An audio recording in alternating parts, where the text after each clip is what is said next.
নবী সাল্লাল্লাহু আলাইহি সাল্লামকে আল্লাহ তাআলা বললেন, কুল, হে নবী আপনি বলে দেন।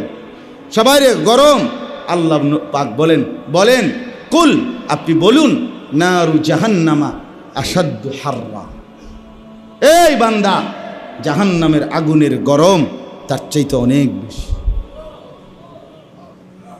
হ্যাঁ, অনেক বেশি। কেমন বেশি কল্পনা করে ভাবতে পারবেন? এ কথা, নারু জাহান্নামা আসাদ্দু হাররা, জাহান্নামের আগুনের গরম অনেক বেশি, অনেক বেশি। কাজেই বান্দা, জাহান্নামের প্রচণ্ড গরম, ভীষণ আগুন, ওর থেকে যদি বাঁচতে হয় তো দুনিয়ার এইটুকু গরম হজম করে সহ্য করে যদি আল্লাহর ইবাদত চালিয়ে রাখো, তো এর দ্বারা যদি সামান্য এই গরম থেকে তুমি যদি আল্লাহর ইবাদত চালু রাখতে পারো, তাইলে জাহান্নামের কঠিন আগুন থেকে আল্লাহ তাআলা তোমাকে হেফাজত করে দিবে। আমরা সকলেই লক্ষ্য করছি যে বাইরে প্রচণ্ড গরম। এই প্রচণ্ড গরমের কারণে স্বাভাবিকভাবেই অনেকেই আমরা ইবাদত আমলের ক্ষেত্রে, জামাতে নামাজ পড়ার ক্ষেত্রে, স্বাভাবিক আমলের জিন্দেগির ক্ষেত্রে অনেক সময় অজুহাত পেশ করে যে এতটা গরম, প্রচণ্ড গরম। কিন্তু বাস্তবতা হলো নিজের জীবন সংসারের ব্যক্তিগত কোনো কাজ এই গরমের অজুহাতে কিন্তু বন্ধ নেই। বাজার বলেন, ব্যবসা বলেন, চাকরি বলেন, দুনিয়াবি উপার্জনের যাবতীয় ফিকির বলেন, কিছুই এই কারণে স্তব্ধ হয়নি, বন্ধ হয়নি, সবই চলছে। তাহলে আমাকে যেহেতু জীবনের প্রয়োজনে প্রচণ্ড গরম হলেও দুনিয়াবি সংসারের সব কিছু করতেই হচ্ছে, আখিরাতের ব্যাপারে, নিজের ইবাদত আমলের ব্যাপারে কোনো রকম অজুহাত পেশ করা গরমকে কেন্দ্র করে, মনে রাখতে হবে এটা সরাসরি মুনাফিকের লক্ষণ। কিসের লক্ষণ বলেন? এই গরমকে অজুহাত বানানো। হ্যাঁ, গরম আছে, এটা ভাবতেই হবে, যেটা আছে গরম, আপনি তো ঠান্ডা করতে পারতেন। আবহাওয়া যেমন আছে এমনই, আল্লাহর ইচ্ছা যেমন। কিন্তু মনে রাখতে হবে এটাকে কোনোভাবেই অজুহাত বানানো যাবে না ইবাদতের ক্ষেত্রে, আমলের ক্ষেত্রে। এই কারণে যেন নামাজের জামাত না ছোটে, এই কারণে যেন 6 রোজা যে রাখার নিয়ত যাদের শুরু হয়েছে তো আলহামদুলিল্লাহ, যাদের হয় নাই এটা যেন ছুটে না যায়। এই কারণে আল্লাহ তাআলার ইবাদত বন্দিগি এগুলো যেন বাদ না পড়ে, এটা মনে রাখতে হবে। এখানে 2টা বিষয় আগেই হিসাব করে। 1 নম্বর কথা হলো আবহাওয়ার এই পরিবর্তন, সময়ের এই পরিবর্তন, এটা সম্পূর্ণভাবে আল্লাহ তাআলা করে থাকে। কি বল? আল্লাহ তাআলা। কুরআনুল কারীমের মধ্যে আছে ইউকাল্লিবুল্লাহুল লাইলা ওয়ান নাহার, আল্লাহ তাআলাই পরিবর্তন করে থাকেন রাত এবং দিন। তাহলে সময়ের পরিবর্তন, এই যে অবস্থার পরিবর্তন, এটা আল্লাহ তাআলা করে। দিন আসে তো রাত যায়, রাত আসে তো দিন যায়, সকাল আসে তো দুপুর আসে, বিকেল আসে, এই যে সময়ের পরিবর্তন, এটা আল্লাহ তাআলা করে। হুয়াল্লাযী জাআলাল লাইলা ওয়ান নাহারা খিলফাতান, আল্লাহ তাআলা বলেন তিনি আল্লাহ যিনি রাত এবং দিনকে পর্যায়ক্রমে ধারাবাহিকভাবে বানাচ্ছেন। রাত এবং দিনকে কি বানাচ্ছেন? পর্যায়ক্রমে। খিলফাতান অর্থ হল পর্যায়ক্রমে, ধারাবাহিকভাবে বানাচ্ছেন। একবার রাত তো এরপরে দিন, আবার রাত, আবার দিন। এমন হয় না যে 72 ঘন্টা শুধু দিন, সূর্য আর ডোবে না, 72 ঘন্টা রাত, সূর্য আর ওঠে না। এমন হয়েছে কি? আমাদের যারা মুরব্বী আছেন তারাও কোনো বাপ দাদার আমলেও এই কথা শুনছেন যে আমরা দাদার আমলে একবার এই যে রাত শুরু হইল আর তো শেষ হয় না। হ্যাঁ, তো আখেরাতের হালাত হবে, লম্বা সময় এক হালাতে পড়ে থাকতে হবে। দুনিয়ায় আল্লাহ তাআলা তার কুদরতি নিজামে আল্লাহ তাআলা বলেন যে তিনি রাত এবং দিনকে পর্যায়ক্রমে আনতেছেন, বানাইতেছেন। এখন প্রশ্ন হলো, এই যে রাত এবং দিন কেন বানাচ্ছে? এই যে বাই সিরিয়াল পর্যায়ক্রমে, তা আল্লাহ তাআলা নিজেই সেটা বলছেন ওই আয়াতে, যে আমি এই রাত এবং দিনকে পর্যায়ক্রমে কেন বানাচ্ছি। লিমান আরাদা আন ইয়াযাক্কারা আও আরাদা শুকুরা, এই কথাটা গুরুত্বপূর্ণ। আল্লাহ তাআলা বলে দুইটা উদ্দেশ্যে আমি রাত বানাই, দুইটা উদ্দেশ্যে দিন বানাই। রাতের পরে দিন, দিনের পরে রাত, সময়ের এই পরিবর্তন, অবস্থার এই পরিবর্তন আমি করে থাকি দুই উদ্দেশ্যে। এক নম্বর, লিমান আরাদা আন ইয়াযাক্কার, যে চায় আল্লাহ তাআলাকে স্মরণ করতে। আল্লাহর স্মরণ, আল্লাহর ইবাদত, আল্লাহর বন্দিগি, আল্লাহকে স্মরণ, আল্লাহর জিকির, এটা যে করতে চায় তার জন্য। রাত না আসলে মাগরিবের ওয়াক্ত হবে কিভাবে? রাত না আসলে এশার ওয়াক্ত হবে কিভাবে? রাত না আসলে তাহাজ্জুদের ফজিলত, এই রাত গভীরের নামাজের মর্যাদা প্রত্যেক। দিন না আসলে তো ফজরের ওয়াক্ত হবে কিভাবে, জোহরের ওয়াক্ত হবে কিভাবে, আসরের ওয়াক্ত হবে কিভাবে? তো নামাজের এই আমলগুলো, ইবাদতগুলো কিভাবে করবে? এই জন্য রাত এবং দিন আল্লাহ তাআলা এনে থাকেন আল্লাহকে স্মরণ করার জন্য, আল্লাহর ইবাদতগুলো করার জন্য। শুধুই কেবল খেল তামাশা, খাইলাম আর ঘুমাইলাম আর ফুর্তি করলাম, নাচলাম গাইলাম।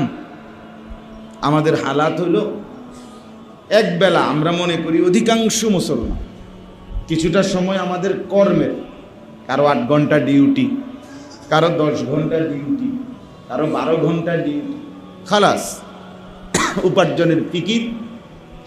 বাকিটুকু টাইম শুধুই বিনোদন, অবসর কাটানো।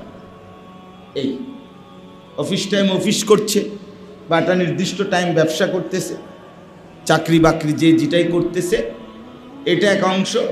আর বাকি টাইম স্ত্রী সন্তান নিয়ে গল্প স্বল্প, অথবা সন্ধ্যা থেকে বসে রাত 9টা পর্যন্ত টেলিভিশন দেখা, অথবা গল্প গুজব, বন্ধুদের আড্ডা। অসংখ্য মানুষ দেখবেন, অসংখ্য ভদ্র মানুষ, শিক্ষিত লোক, তারা তাদের জীবন বানায় নিছে যে বিকেল টাইমটা তারা বন্ধু বান্ধবের সাথে আড্ডা দেয়। এই আপনার বসছে একটা হোটেলে, কফি শপে, রেস্টুরেন্টে, অথবা কোনো এক জায়গায়, তো চা খাইতেছে, নুডলস বানায় দিছে, চটপটি বানায় দিছে, অথবা একটা কিছু নাস্তা নিছে। এই এই এই 1 কাপ চা আর 1 প্লেট নুডলস অথবা একটা চটপটির উপরে 3 ঘন্টা নেয়। এই ধীরে ধীরে কথা বলতেছে, কথা নাই, কথা হাওলাত করে, কথা বুঝছে অনেক, প্রত্যেক দিন এত কথা, এই করতে কথা বুঝছেন, হাওলাত করে কথা। শুধু শুধু একটা উড়াই দিছে একজনে, এই শুরু হইল আর কি আপনার বাংলাদেশ তো শেষ হইয়া, এরপরে ইন্ডিয়া, ইন্ডিয়ার থেকে আস্তে আস্তে বর্ডারের সেদিকে একদম আমেরিকা, অ্যান্টার্কটিকা মহাদেশ, ওহেন থেকে আইসা এরপরে আচ্ছা যাই আর ভাল লাগতেছে না, মানে বিশ্রাম করতে করতেও কি হয়ে গেছে, কাহিল হয়ে গেছে। অবসর থাকতে থাকতেও কি অবসরের কারণে সময় হয় না, এই খামখেয়ালি একদিন। অর্থাৎ আমরা জীবনটাকে 2টা ভাগ করে নিস। এক ভাগ মেহনত করবে কিছু দুনিয়াবি উপার্জনের নেশা, আর বাকি টাইম বিনোদন, টেলিভিশন একটার পর একটা চ্যানেলে। হ্যাঁ, খবর একটা শুনছে, মনে করেন যে ঠিক আছে খবর এটা, এই চান্দিনাতে এই হয়েছে, সেই হয়েছে। এরপরে আচ্ছা তো এইটা এখন চ্যানেল 9-এ কী কয় দেখি একটু, চ্যানেল 8-এ কী বলে, 7-এ কী বলে, প্রত্যেক চ্যানেল ঘুরে উনি পুরা 30টা চ্যানেল দেখা বিষয়টার উপরে এই আইডিয়া নিছে, না সিএনজিটাই উল্টাইছে, মূলত ফিকা উল্টাইছে না, এইটাই বুঝছে উনি। তা আপনি এই কথাইটা বুঝার জন্য এতগুলো সময় নষ্ট করেন? সিএনজি তো উল্টাইছি বুঝলাম তো না, এরপর এটা বোঝা দরকার। সব চ্যানেলে খবর নিয়ে সর্বশেষ উনি জরিফে পাইছে যে সিএনজি উল্টাইছে। এই যে খামখেয়ালি জিন্দেগি, শুধুই কেবল আল্লাহ তাআলা বলেন, বান্দা রাত এবং দিন আমি এজন্য দিই, বরং লিমান আরাদা আন ইয়াযাক্কার, যে চায় আল্লাহ তাআলার ইবাদত করতে, আল্লাহকে স্মরণ করতে, আমি তার জন্য দিছিলাম রাত এবং তামাশার জন্য, খামখেয়ালির জন্য। আও আরাদা শুকুরা, আর দ্বিতীয় কারণ হলো অথবা যে চায় আল্লাহ তাআলার শুকর আদায় করতে। কি আদায় করতে বলে? শুকর আদায় করতে চায়। তাইলে আল্লাহর ইবাদত, আল্লাহর স্মরণ এবং আল্লাহর শুকর আদায় করা, এই জন্য আপনার আল্লাহ তাআলা রাত এবং দিন দিচ্ছেন। দিন দিলেন আল্লাহ তাআলা উপার্জনের জন্য, তো পৃথিবীটাকেও আল্লাহ তাআলা আলোকিত করে উপার্জনের পরিবেশ তৈরি করে দিয়েছেন। রাত আল্লাহ দিয়েছেন ঘুমের জন্য, তো আল্লাহ তাআলা রাতটাকে কালো চাদর দিয়ে ঢেকে ঘুমের মনোরম পরিবেশ আল্লাহ তাআলাই করে দিয়েছেন। আপনি এই প্রখর রোদ থাকলে, টাটকা রোদ যদি 24 ঘন্টা থাকে, আপনি যত বড় মাতবরেই হন, যত বড় কুটিপতি হন, আপনি এসি চালাইয়া, আপনি অন্ধকার বানাইয়া এরপরে আপনি ঘুমাবেন, কতক্ষণ কুলাবেন? কয়দিন কুলাইবেন? হবে না, হবে না। কৃত্রিম আলো আর কৃত্রিম অন্ধকার দিয়ে প্রকৃত এই আলো এবং অন্ধকারের গুরুত্ব অথবা এর উপকারিতা আপনি নিজে বানাইয়া বের করতে পারতেন। এই জন্য আল্লাহ তাআলার শুকর আদায় করা। শুকর কি? শুকর আদায় করে কিভাবে? এক কথায়, সহজ কথা, যিনি নিয়ামত দিয়েছেন ওই নিয়ামতকে নিয়ামত দাতার মর্জি মোতাবেক ব্যয় করা, এটারে বলে শুকর। শুকর তিনভাবে আদায় করতে হয়। এক, অন্তরে স্বীকৃতি দিতে হয়, উপলব্ধি করতে হয় যেটা আমার আল্লাহ দিয়েছেন। দুই, জবানেও উচ্চারণ করতে হয় যেটা আমার আল্লাহ দিয়েছেন। তিন, আল্লাহ তাআলার দেওয়া এই নিয়ামত আল্লাহ তাআলার পছন্দ মোতাবেক ব্যয় করা। এই তিনটা একত্র হইলে বলে শুকর। একত্র হইল। এই জন্য বললাম, আল্লাহ তাআলা বলেন, রাত এবং দিন আমি বানিয়েছি বান্দা, তোমরা যেন আমার স্মরণ, আমার ইবাদত করতে পারো এবং আমার শুকর আদায় করতে পারো। শুধুই কেবল তোমাদের ব্যক্তিগত উপার্জন আর বাকিটা বিনোদন, বাকিটা অবসর যাপন, এইটুকুর জন্য আল্লাহ তাআলা রাত এবং দিন সময়ের এই পরিবর্তন করেন নাই।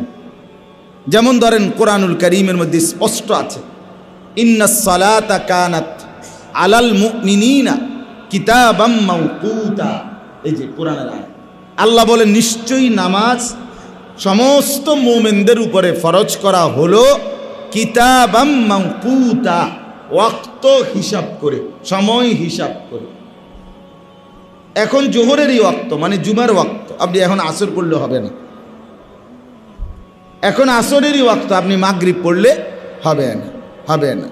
কিছু অতি বুদ্ধিজীবী আছে, আফসুসের ব্যাপার, এই বুদ্ধিজীবী, ইসলামী বুদ্ধিজীবী নামেও এরা আপনার ইদানিং অনেক মানুষকে দেখি সফরে যাবে, ভ্রমণে যাবে, দূর পাল্লায় কোথাও যাবে, চলমান পথে জোহর আসর, জোহরের ওয়াক্তে একসাথে পড়ায় ফেলতেছে, হচ্ছে সফরে যাবে।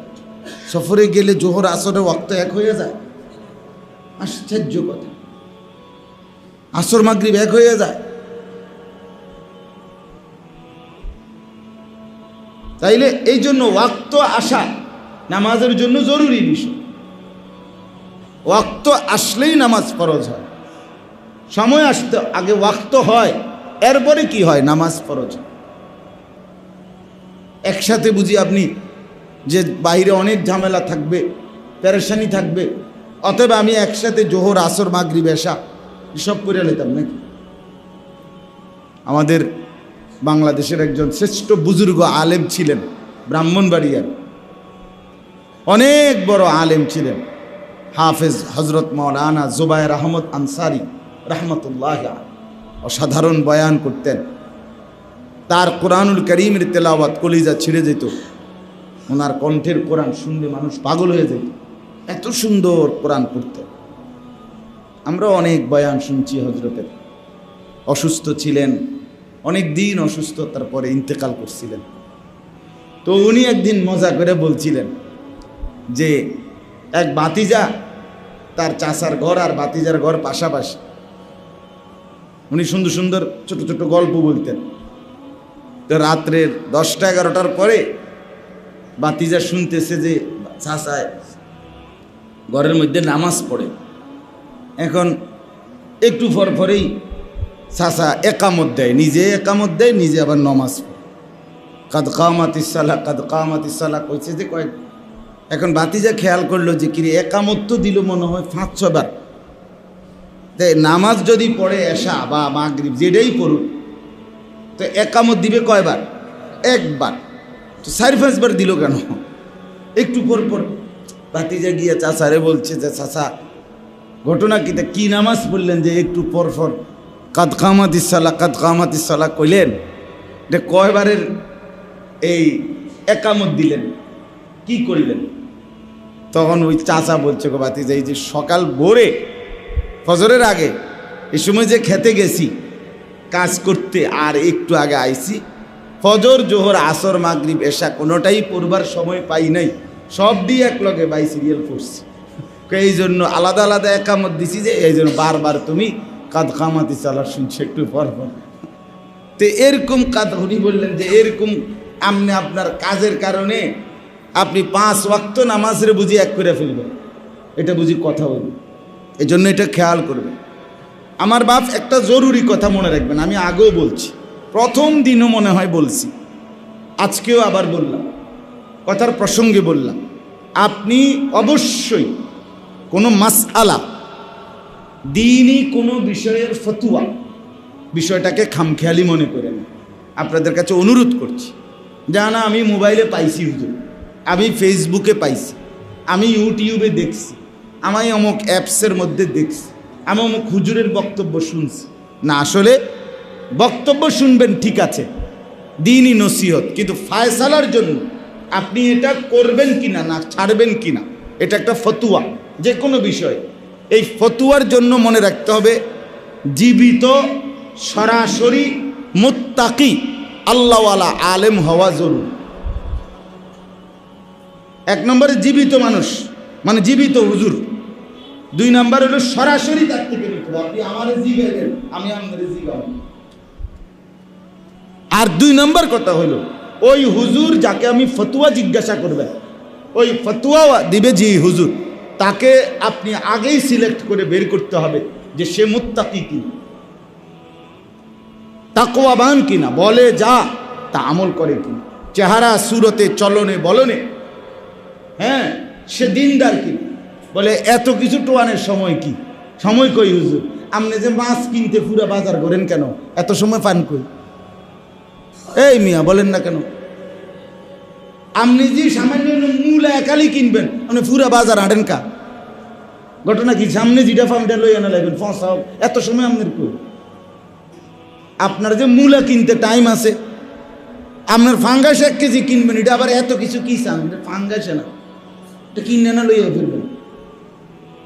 এটারে যে আপনি পুরা বাজার চান, টিপ দিয়া চান, কানে ছাড়ি দিয়ে আলগি দিয়া চান, বেটারে 13 বার জিজ্ঞাসা করেন, 1 নম্বর নি ফাঙ্গাস, তো ফাঙ্গাসে বেটা 6 নম্বর আইব করতে গেটা। ফাঙ্গাস কি আর তেলাপিয়া হয়ে গেছিলি? কথা বলেন না কেন? তেলাপিয়া কি আর ফাঙ্গাস নি? তো তুইটা আপনি কি চেক করে? তা আপনি রে এ সময় যদি বলি আপনি আরে হুজুর কি কন ব্যাক করলে কথা কন, এটা জিনিস চাইয়া নিতে হইব না, আপনি এটা লইব, এটা বলবে কি না বলেন না কেন? তো এইখানে আইসা যদি এটা হয়, তো আখিরাতের বিষয়টা আপনার বিষয়, এই আমল আপনার বিষয়, প্রতিটা ফতোয়া আপনার জন্য, এটা তো খামখেয়ালি বিষয়। কুলিল্লাহু ইফতিকুম ফিল কালালা, কোরআনে আছে যে আল্লাহ বলেন আল্লাহু ইফতিকুম, আল্লাহ তোমাদেরকে ফতোয়া দিচ্ছেন। ফতোয়া সিদ্ধান্ত দেওয়া দ্বীনি বিষয়ে, এটা সরাসরি আল্লাহ বলেন আমি দিচ্ছি। রাসূলুল্লাহ সাল্লাল্লাহু আলাইহি ওয়াসাল্লাম ফতোয়া দিতেন, তো যেটা আল্লাহ তাআলা বলেন আমি দিচ্ছি, রসুল দিচ্ছেন, এতটাই স্পর্শকাতর গুরুত্বপূর্ণ বিষয়, খামখেয়ালি যেই কোনো কারো কাছতে হুজুরে বড়া সাহাদওয়ানে বইয়ের সামনে হুজুরের একটা মশলা কনছে, আমারও কিছুটা আইডিয়া আছে, তারপরেও আপনাকে একটু জিজ্ঞেস করতে চাই, এটা শুদ্ধ মারে তোর মিয়া, আপনি শুদ্ধ মারেন কেন? আপনি জানলে আবার জিজ্ঞেস করেন কেন? এটা নিয়ে বলার ঢং, এটা বলার কোনো স্টাইল হইল মিয়া? আমারও জানা আছে, তবে আপনাকেও একটু ওভারশিওর হওয়ার জন্য এটা জানতে চাচ্ছি। মানে একটু শুদ্ধ বললেই মনে করে যেন বহুত পণ্ডিত। আমিও অনেক কিছু বইপত্র পড়াশোনা আমারও আছে, 3-4টা বই পড়লেন, বাংলা 4টা অনুবাদ করলেন আপনি, সোলেমানিয়া বুক হাউসের একটা বই পড়ে আপনি ইসলাম বুঝার, তা আমরা এই 30 বছর ঘাস কাটলাম, কথা বলেন না? আপনি ওষুধও দেন, আপনি আলহামদুলিল্লাহ, যেহেতু আপনি কোরআন হাদিসের বিষয়টাও 2-4টা বই পড়ে বুঝে ফেলছেন, তো ডাক্তারকে চিকিৎসা এটাও তো মাশাআল্লাহ আমরাও বুঝি। মাথা ব্যথা হইলে এটা নাফা খাইলে সারে, পেট ব্যথা হইলে, পেটে অসুখ হইলে ফ্লাজিল আর একটা গ্যাস্ট্রিকের ট্যাবলেট, আর আপনার 2টা ওর স্যালাইন, তো কমপক্ষে এতটুকু চিকিৎসা চালাই নেন যে ভাই যাদের পেটের অসুখ, এটার জন্য আর ডাক্তারের কাছে কেন যাইবেন? তো ছোটোখাটো বিষয়, এটা আমিই বুঝি, ফ্লাজিল 2টা খাইবেন আর ওর স্যালাইন খাইবেন, এরকম চিকিৎসা করেন না যে আপনার কেমন কন্যানিটা কন্যায় দেখেন। তাহলে যে বিষয়ে যিনি অভিজ্ঞ, ওই বিষয় সম্পর্কে যার জ্ঞান আছে, তার কাছ থেকে বিষয়টি বুঝে নেওয়া, জেনে নেওয়া, এটা কি জরুরি কিনা বলেন না? অবশ্যই জরুরি। এজন্য আমি সবসময় বলি এ কথা, আমাদের বর্তমানে অসংখ্য মানুষের ভিতর একটু শিক্ষিত, জেনারেল লাইনে কলেজে পড়ছে, ইউনিভার্সিটিতে পড়ছে, স্কুলে পড়ছে, অথবা শিক্ষিত মানুষ, উনি মনে করে ওনার এই বাংলা, অঙ্ক, ইংরেজি জেনারেল বিষয়গুলোর শিক্ষার কারণে উনি যেহেতু শিক্ষিত, অতএব ইসলামের বিষয়গুলো আমি এক নজর দেখলেই বুঝে যাব, আমি এটা মোবাইল থেকেই বুঝে নিতে পারবো, এটা শুনলেই বুঝে নেব না। এটা তো খামখেয়ালি বিষয় না, দিন এতটা ফালতু বিষয় না, ইসলাম এত তামাশার বিষয় না।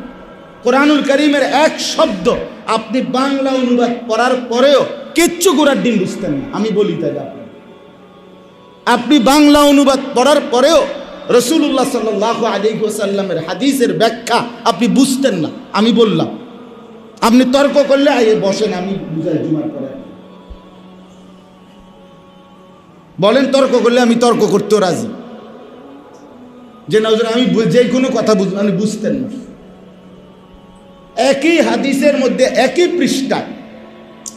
একই পৃষ্ঠায় বিশুদ্ধ হাদিস, নবী সাল্লাল্লাহু আলাইহি ওয়াসাল্লাম বলছেন, তোমরা তাওয়াদ্দাউ মিম্মা মাসসাতিন নার, যে কোনো রান্না করা খাবার খেলে, যদি রান্না করা খাবার মানে যে জিনিস চুলায় রান্না হয়েছে, যেটাই হোক, সেটা একটা আপনার বিস্কিট হোক, এটাও তো রান্না করা, অর্থাৎ চুলায় করে প্রসেসিং করা। তাই এই রান্না করা যেই কোনো খাবার খেলে তোমরা অজু করো, অর্থাৎ এই কারণেই অজু ভেঙে যায়। হাদিস একেবারে বিশুদ্ধ হাদিস, সহিহ হাদিস। আবার এরপরেই হাদিস আছে, আম্মা জান আয়েশা রাদিয়াল্লাহু তাআলা আনহা বলেন, রাসূলুল্লাহ সাল্লাল্লাহু আলাইহি ওয়াসাল্লাম আকালা কাতিফা শাতিন, বকরির ভুনা রানের গোশত আর কি, ভুনা মানে রান্না করা, ভুনা হয় কেমনে, রান্না করা কিনা, খেলেন। ফাসাল্লা ওয়ালাম ইয়াতাওয়াদ্দা, অতঃপর নবীজি নামাজ পড়লেন, কিন্তু কি করলেন না, অজু করলেন না। কথা বুঝছেননি আমার কথা? তাহলে এই মাত্র নবীজির হাদিস কি পড়লেন, রান্না করা খাবার খেলে কি করো। এখন কি শুনলেন, নবীজি ভুনা গোশত খেলেন, অথচ কি করলেন না। এখন আপনি সমাধান বলেন, আপনি বলেন এখন কি করব? আমি আপনার জানতে চাই। দুলু ভাই কোন বেটা সেক্রেটারি জন ওটা কোন না, মা তো উনি সেক্রেটারি না, বলুন আপনি কোন, এখন কি করতে কোন না ভাই, এখন কি আপনি ফয়সালা দিতে পারবেন? এটা আপনি বুঝবেন? এটা তো এটা হাদিসের তরজমা ঠিক, অনুবাদ তো ঠিক আছে, সবই তো ঠিক আছে। এখানে একই পৃষ্ঠায় হাদিস, একই সাথে দোনোটাই সহিহ হাদিস, বিশুদ্ধ হাদিস। আপনি পারতেন না, এটা সমাজে বুঝতেন না, আপনি বুঝতেন না। রাসূলুল্লাহ সাল্লাল্লাহু আলাইহি ওয়াসাল্লাম বলছেন, লা সালাতা লিমান লাম ইয়াকরা বিফাতিহাতিল কিতাব, সূরা ফাতিহা যে পড়ে না তার নামাজ হয় না। নবীজি সাল্লাল্লাহু আলাইহি ওয়াসাল্লাম বলছেন, মান কানা লাহু ইমামুন ফাকিরাআতুল ইমামে কিরাআতুন লাহু, যার ইমাম আছে তার ইমাম সাহেবের কেরাত এটাই তার মুক্তাদির কেরাত। এখন আমি জানতে চাই যে ওইখানে তো বললেন সূরা ফাতিহা না পড়লে হাদিস নামাজ হবে না, এখানে তো আবার বললেন যে ইমাম সাহেব কেরাত পড়লে মুক্তাদির কেরাত হয়ে যায়। এখন কি করবে? এখন কি করা উচিত? আপনি ফয়সালা দেন। দুটোটার তর্জমা শুনাইলাম, আপনার না পণ্ডিত, আপনি তো শুদ্ধ কথা কোন এখন শুদ্ধতে বলেন শুদ্ধ বাতার সমস্যা নাই, আমি বুঝাইতে চাইতেছি আপনি পণ্ডিতি করলেন কেন? এরকম অসংখ্য বিষয় আছে, অসংখ্য। বুখারীর হাদিসের মধ্যে আছে সাহাবীরা এসে মসজিদের নববীতে নবীজির কাছে, সাহাবীদেরা পরে যারা আসতেন তারা জিজ্ঞেস করতেন, ওই আগের সাহাবী যারা নামাজে পড়তেছে নবীজির কয় রাকাত হয়েছে, জিজ্ঞাসা কয় রাকাত? ওই সাহাবী নামাজের মধ্যে বলতেন না 2 রাকাত, 2 রাকাত শেষ হয়েছে। তো এরপরে উনি নিজে 2 রাকাত পড়ে বাকিটা নবীজির সাথে মিলাইয়া সালাম ফিরাইতেন। হ্যাঁ, তো করেন, এই আমল করেন।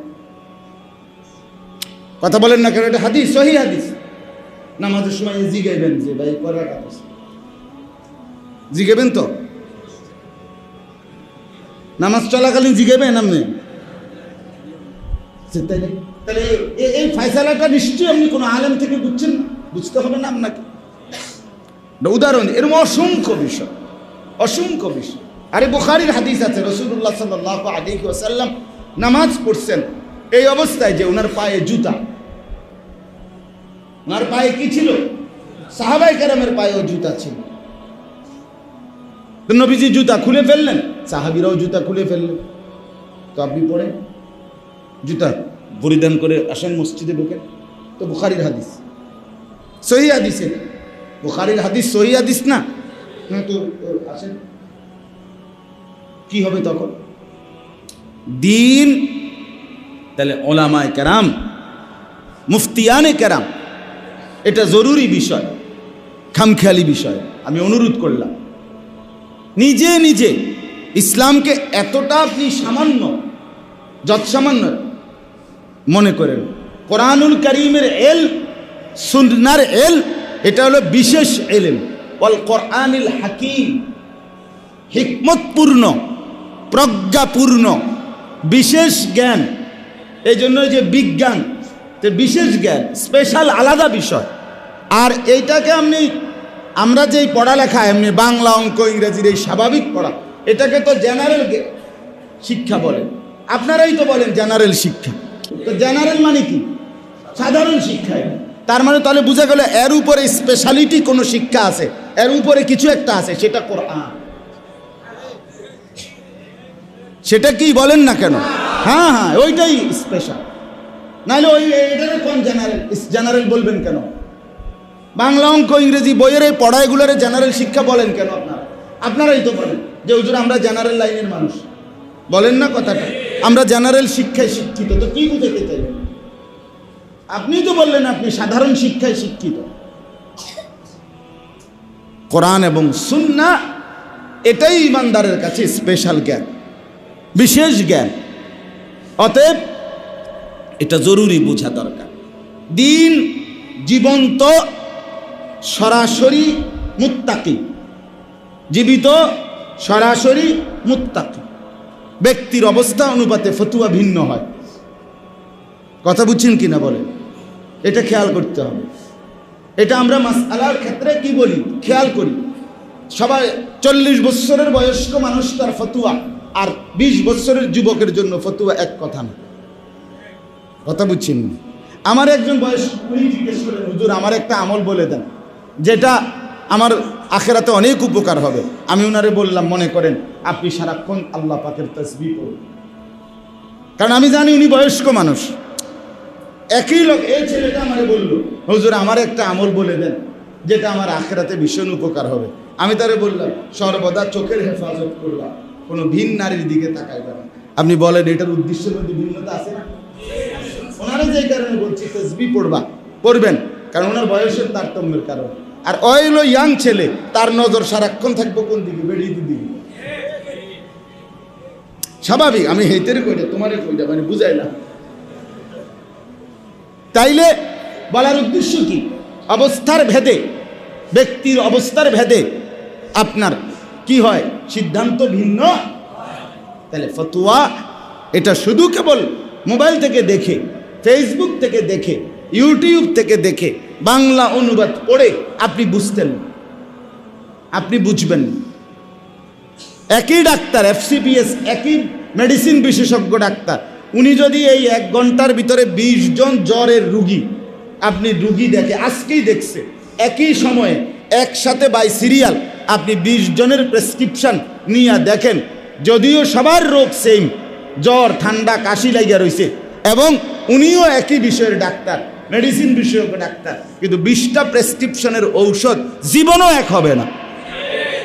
তাইলে ডাক্তার বয়স লেখে কেন, আগে জিগায় কেন? এবার ওষুধ না দিবেন, আপনার বয়সের কি দরকার? কথা বলেন না, প্রথমে এটা জিগায় কেন? ওই যে বয়স নামটা লেখেই আগে কি জিগায়? বয়স বাধ্যতামূলক জিজ্ঞাসা করে কেন? বাচ্চাদের ডাক্তার, শিশু ডাক্তার বাধ্যতামূলক বাচ্চার ওয়েট না মাইপা কি করে না, চিকিৎসা করেই না টোটাল।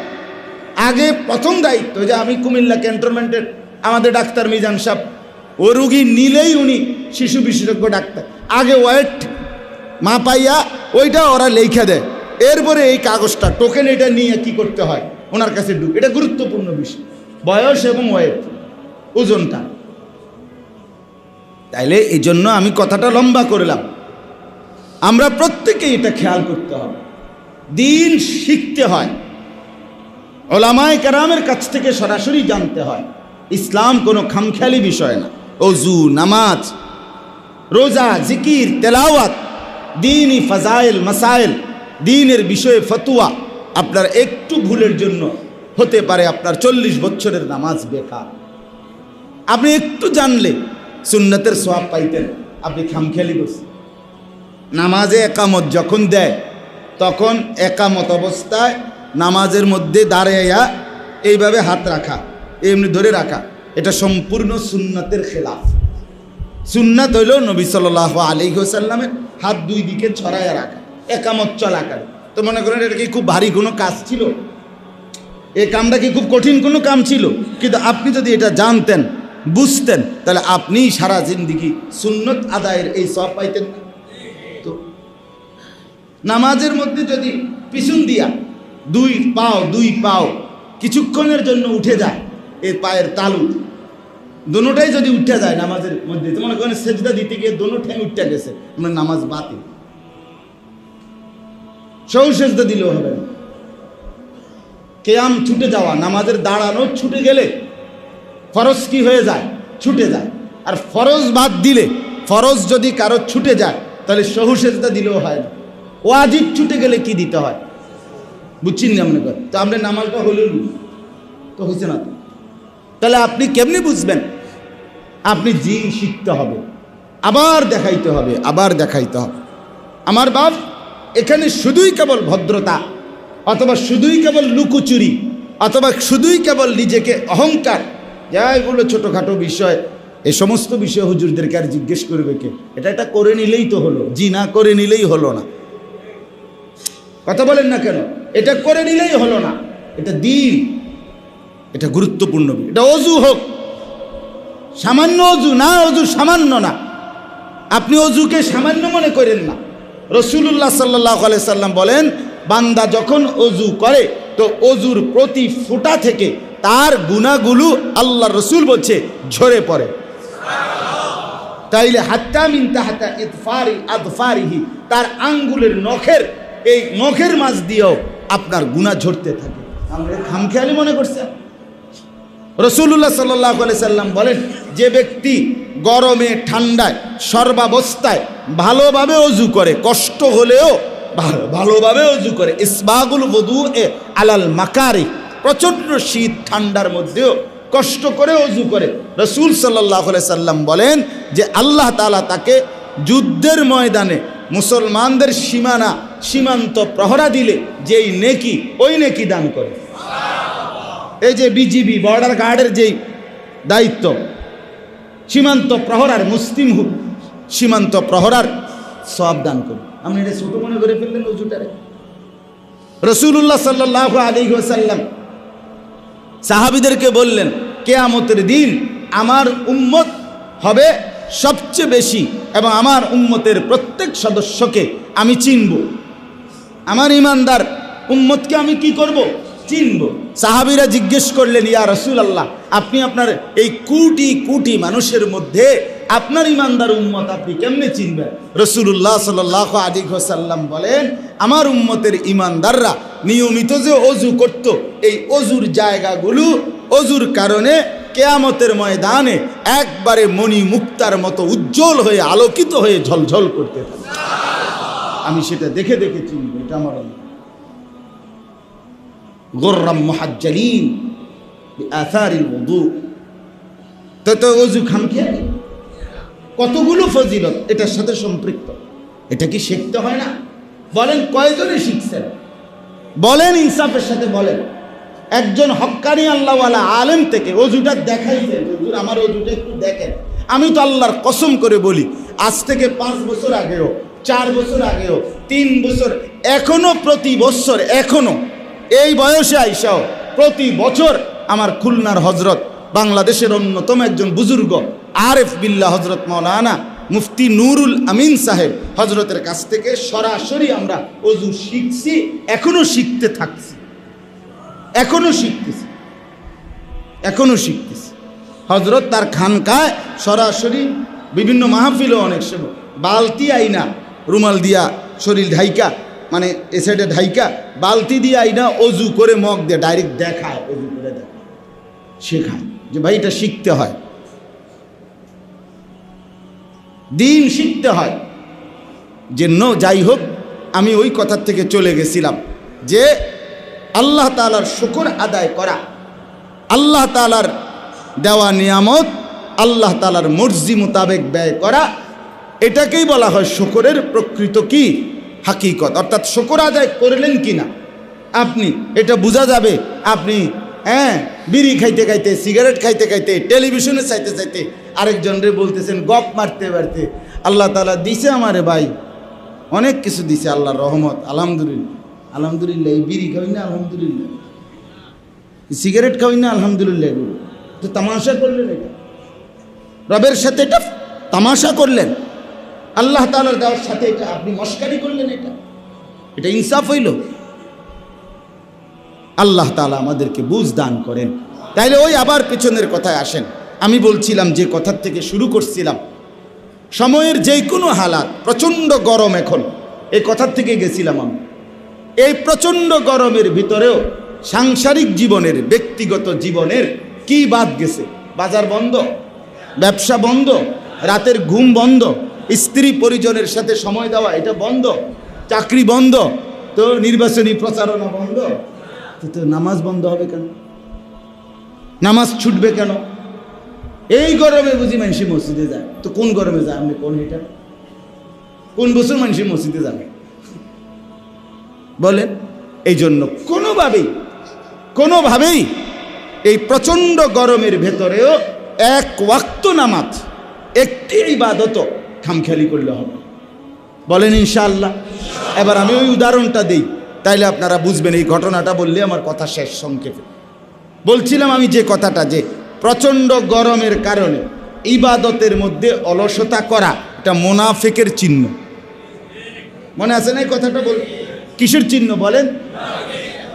রাসূলুল্লাহ সাল্লাল্লাহু আলাইহি ওয়াসাল্লাম মক্কা থেকে যখন হিজরত করে মদিনায় গেছেন, মদিনায় যাওয়ার 6 মাস পরে আল্লাহ তাআলা ওনাকে কাফেরদের বিরুদ্ধে যুদ্ধ করার, জিহাদ করার অনুমতি দিছিলেন। নবীজি সাল্লাল্লাহু আলাইহি ওয়াসাল্লাম সেই থেকে শুরু করে মৃত্যু পর্যন্ত বাকি 10 বছর অথবা 9 বছর, আপনার এই 9-10 বছরের ভিতরে, মানে মদিনার জীবনের এই 10 বছরের ব্যবধানে আল্লাহ নবী সাল্লাল্লাহু আলাইহি ওয়াসাল্লাম মোট 57টি যুদ্ধ পরিচালনা করেছিলেন। তন্মধ্যে 27টি যুদ্ধে নিজে সরাসরি সেনাপতি হিসাবে যুদ্ধের ময়দানে অংশগ্রহণ করছেন, আর 30টি যুদ্ধে উপযুক্ত সাহাবিকে সেনাপতি বানিয়ে নিজে ওই বাহিনীকে রওনা করাইছেন, মানে যুদ্ধের ময়দানে পাঠাইছেন বিভিন্ন। এই 30 আর 27 এ মিলে কয়টা হলো? রাসূলুল্লাহ সাল্লাল্লাহু আলাইহি ওয়াসাল্লামের নিজে সরাসরি অংশগ্রহণকৃত 27টি যুদ্ধের মধ্যে শেষ যুদ্ধের নাম ছিল তাবুকের যুদ্ধ। কিসের যুদ্ধ বলেন? তাবুকের যুদ্ধ। নবীজির জীবনের সবচেয়ে কষ্টকর দীর্ঘ লম্বা সফরের যুদ্ধ হইল এই তাবুকের যুদ্ধ। সাহাবায়ে কেরামেরও এই যুদ্ধ রাসূলুল্লাহ সাল্লাল্লাহু আলাইহি ওয়াসাল্লাম 9ম হিজরিতে আল্লাহ নবী সাল্লাল্লাহু আলাইহি ওয়াসাল্লাম ইন্তেকালের 2 বছর আগে আল্লাহ নবী সাল্লাল্লাহু আলাইহি সাল্লাম যুদ্ধ করেছিলেন। ওই রোমের খ্রিস্টান বাহিনীর বিরুদ্ধে যুদ্ধ করার জন্য তাবুক নামক এলাকায় গেছে। এখনও সৌদি আরবে ওই তাবুক নামেই আছে। ওই অঞ্চলটা এখনও কি আছে? আছে, এই নামেই এখনও এটার নাম তাবুকে। আমি এই রমজানের উমরায় ওই তাবুক থেকে লোকজন, আমাদের বাংলাদেশি প্রবাসীরা অনেক সাথী, প্রায় 15-20 জন আসছিল। আমার শায়েখ আল্লামা মুফতি মুশতাকুন নবী কাসেমি এবং আমি একসাথে ছিলাম। ওরা দাওয়াত দিতে আমরা ওখানে যাইতাম বয়ান করার জন্য। তো পরে আর সময় মিলাইতে পারি নাই। ইনশাআল্লাহ ওয়াদা দিছি যে হজ্জের সফরে গেলে এবার, তখন বলছি ওনাদের ওইখানে যাব তাবুকে। তো শায়েখ আগেও গেছেন, আমার হজরত আগেও গেছেন তাবুকে। তো বলতেছিলাম এই তাবুকের যুদ্ধে আল্লাহ নবী সাল্লাল্লাহু আলাইহি ওয়াসাল্লাম মদিনায়, ওই যুদ্ধের অনেক দূর, অনেক, আপনার মদিনা থেকে এখন বর্তমানে প্রায় 1000 কিলোমিটারের কাছাকাছি, 800-র উপরে হবে কিলোমিটার। তো এই এত লম্বা পথ, এই দীর্ঘ পথ, এখন তো সৌদি আরবে 700 কিলোমিটার, 800 কিলোমিটার, 1000 কিলোমিটার এখন খুব বেশি কিছু না, কারণ সেন্ট্রাল এসি গাড়ি, আপনার বাসা বাড়ি, রাস্তা অনেক সুন্দর, ছেড়ে দিলেই গাড়ি চলতেছে এটা। কিন্তু আজ থেকে 1400 বছর আগে, কথা বুঝছেন কিনা বলে, আজ থেকে 1450 বছর আগে এসি ছিল, গাড়ি ছিল, সেই সময়ের কথা। রাসূলুল্লাহ সাল্লাল্লাহু আলাইহি ওয়াসাল্লাম মদিনায় সাহাবীদেরকে বললেন যুদ্ধের প্রস্তুতি নিতে। যুদ্ধের প্রস্তুতি নেওয়ার জন্য সাহাবীদেরকে বললেন, এবং নবীজি লম্বা পথ সফর করবেন, দূরে গিয়ে যুদ্ধ করবেন, সাহাবীদেরকে এটা বললেন। সাহাবায়ে কেরাম মদিনার মধ্যে 30,000 সাহাবী ওই যুদ্ধে রওনা দেওয়ার জন্য আল্লাহ নবীর কথা মতো রেডি হয়ে গেলেন। এই যুদ্ধেই সবচেয়ে বেশি মুসলমান অংশগ্রহণ করছে। কিন্তু বলার বিষয় হইল, যখন আল্লাহ নবী সাল্লাল্লাহু আলাইহি ওয়াসাল্লাম বললেন, সাহাবীরা প্রস্তুতি নিচ্ছিলেন, ওই সময়টা ছিল মদিনার মধ্যে 2টা অবস্থা। এক, তখন ছিল সময়ের সবচেয়ে বেশি গরম। ওই সময়টা যখন সাহাবীদেরকে যুদ্ধের জন্য প্রস্তুতি নিতে বলছেন, তখন প্রচণ্ড গরম ছিল মদিনার মধ্যে। আর সফরও লম্বা, 2-4 ঘন্টার না, 1000 কিলোমিটারের দূরত্বের কি সফর। তাহলে সফরও অনেক দূরত্ব, আবার মদিনায় তখন প্রচণ্ড গরম। প্রচণ্ড গরম কেন? আরব দেশে খেজুর যখন পাকে, যে 2 সপ্তাহে, 1 সপ্তাহে বা 15-20 দিনের মধ্যে খেজুর পাকে যেই সময়টা, এইটার সময়ই আরব দেশে সবচেয়ে বেশি গরম পড়ে। কথা বুঝছি কি? এই প্রচণ্ড গরমে খেজুর ফুল্লি পাকে। তো এই সময়টা ছিল আপনার মদিনার মধ্যে সাহাবীদের সারা বছরের লাগানো খেজুর বাগানের সব খেজুর একবারে থোকায় থোকায় খেজুর রেডি, সব গাছ ভরা খেজুর, এগুলো এখন পাকবে। 15-20 দিনের ভিতরে সাহাবীরা এগুলো কাটবে, কাইটা বিক্রি করবে, সঞ্চয় করবে, পরবর্তী 1 বছরের পুঁজি আপনার তাদের এই খেজুরগুলো। এই সময় খেজুর গাছে পাকবে, এখন প্রচণ্ড গরম। এই সময়ে আল্লাহ নবী সাল্লাল্লাহু আলাইহি ওয়াসাল্লাম বললেন সাহাবীদেরকে যুদ্ধের জন্য রেডি হও। সাহাবীরা এই গাছের খেজুর গাছেই প্রচণ্ড গরম, কোনো কিছু পরোয়া না করে সাথে সাথেই 30,000 সাহাবী যুদ্ধের জন্য রেডি হয়ে গেছে। এই যখন রেডি হইতেছে, রওনা হবে, এই সময়ে মদিনার যারা মুনাফিক ছিল, মুনাফিক কাকে বলে? ইউদহিরুল ইসলাম ওয়া ইউবতিনুল কুফরা। মুনাফিক বলে যে মুখে বলে আমি মুসলমান, কিন্তু অন্তরে তার বিরোধিতা, ইসলামের বিরোধিতা, এটাকে লুকাইয়া রাখে। আচ্ছা কোন তো লাগে কি আপনি না করলেন, আপনি পরিষ্কার, আপনি ভালোইয়া চলবেন, অন্ধে আপনি সদ্য বলবেন, আরে মারতো না, কথা কইতে লাগলে তো কোন তো লাগে। কথা বুঝেন, সমাজে চলতে হইলে, মানুষের লোকে চলতে হইলে কত কথাই তো কইতো, সব কি আর দলীয় না, সব ধরন যেত। তা আপনি ঠিক করে দেন যে আপনি কোন কথা বললে ধরন যায়, কোনটা ধরন যাইবে না, এটা আপনি বলে দেন। যে আমি যখন 3টা থেকে 4টার ভিতরে কমু, তখন মনে করি মিশা কথা বলছি, আর 4:30টার পরে কইলে বলবে এটা সত্য বলছি।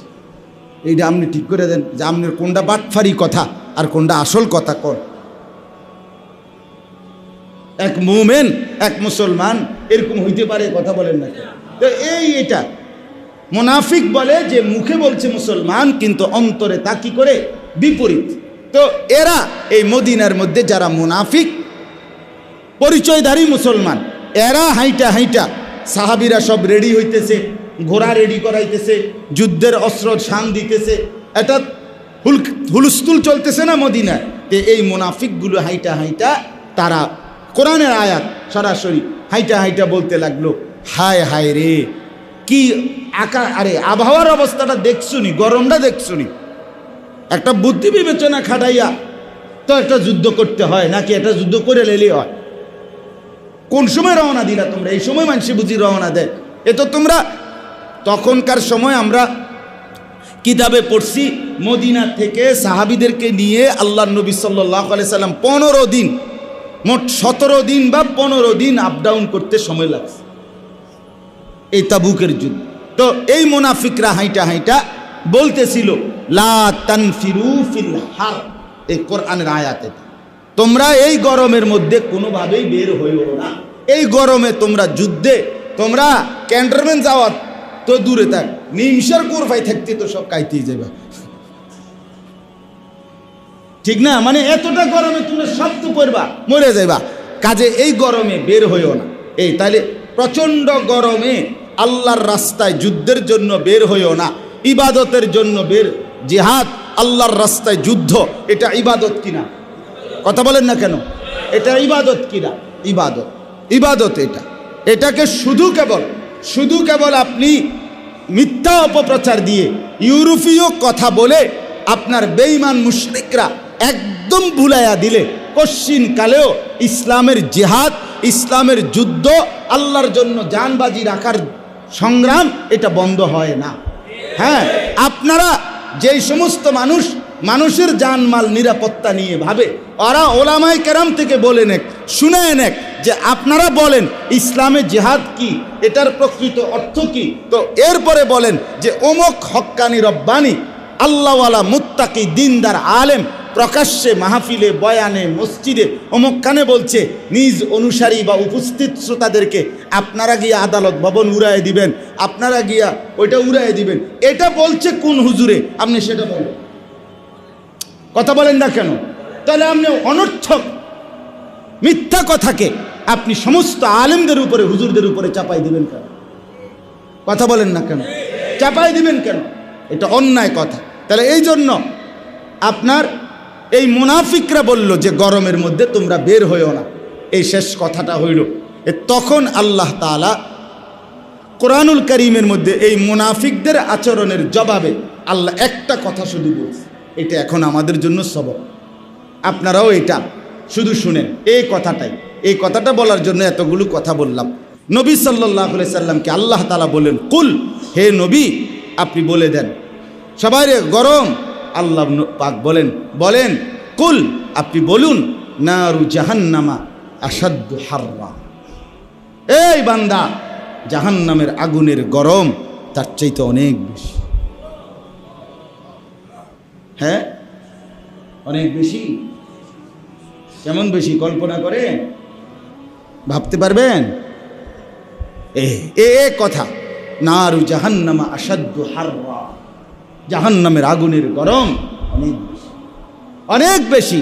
কাজেই বান্দা জাহান্নামের প্রচণ্ড গরম, ভীষণ আগুন, ওর থেকে যদি বাঁচতে হয় তো দুনিয়ার এইটুকু গরম হজম করে সহ্য করে যদি আল্লাহর ইবাদত চালিয়ে রাখো, তো এর দ্বারা যদি সামান্য এই গরম থেকে তুমি যদি আল্লাহর ইবাদত চালু রাখতে পারো, তাইলে জাহান্নামের কঠিন আগুন থেকে আল্লাহ তাআলা তোমাকে হেফাজত করে দেবে। এজন্য রাসূলুল্লাহ সাল্লাল্লাহু আলাইহি ওয়াসাল্লাম বলেন, ইন্না শিদ্দাতাল হাররি মিন ফাইহি জাহান্নাম ফাআবরিদহা বিসসালাম। নবী সাল্লাল্লাহু আলাইহি সাল্লাম এতটা সুন্দর হাদিস বলছে যে শোনো, নিশ্চয়ই গরমের তীব্রতা, শিদ্দাতাল হার মানে প্রচণ্ড গরম, এইটা মিন ফাইহি জাহান্নাম। রাসূলুল্লাহ সাল্লাল্লাহু আলাইহি ওয়াসাল্লাম বলেন এটা জাহান্নামের নিঃশ্বাস, এটা জাহান্নামের প্রচণ্ড আগুন আপনার নিঃশ্বাস ছাড়ে। এই যে কি ছাড়লাম, নিঃশ্বাস না, এই জাহান্নাম যখন নিঃশ্বাস ছাড়ে তখনই প্রচণ্ড গরম। রাসূলুল্লাহ সাল্লাল্লাহু আলাইহি সাল্লাম বলেন, অতএব উম্মত এই প্রচণ্ড গরমের তীব্রতাকে ঠান্ডা করো। ঠান্ডা করতে চাও বিসসালাহ, নামাজের মাধ্যমে। কিসের মাধ্যমে? নামাজ। তাইলে আল্লাহ থেকে সরে গিয়ে না, আল্লাহকে ছেড়ে দিয়ে না, বরং আল্লাহর ইবাদত আর বন্দিগি, নামাজ, রোজা, ঈমান, আমল, আল্লাহর ইবাদত চালু রাখার মাধ্যমে গরমকে কমাইতে হবে, ঠান্ডা করাইতে হবে, আল্লাহর রহমত যেন আসে। অতএব আমরা ইনশাআল্লাহ আজকে এটুকু বললাম, গরম যেই অবস্থায় আছে আরও বাড়তে পারে, কিন্তু কোনো অবস্থাতে একজন ইমানদার আল্লাহর ইবাদত, নামাজ, বন্দিগি, আল্লাহর ইবাদত আমরা ছাড়ব না ইনশাআল্লাহ। আল্লাহ তাআলা আমাদের প্রত্যেককে তৌফিক দান করেন, কবুল করেন, আমিন। সুন্নাত পড়েন।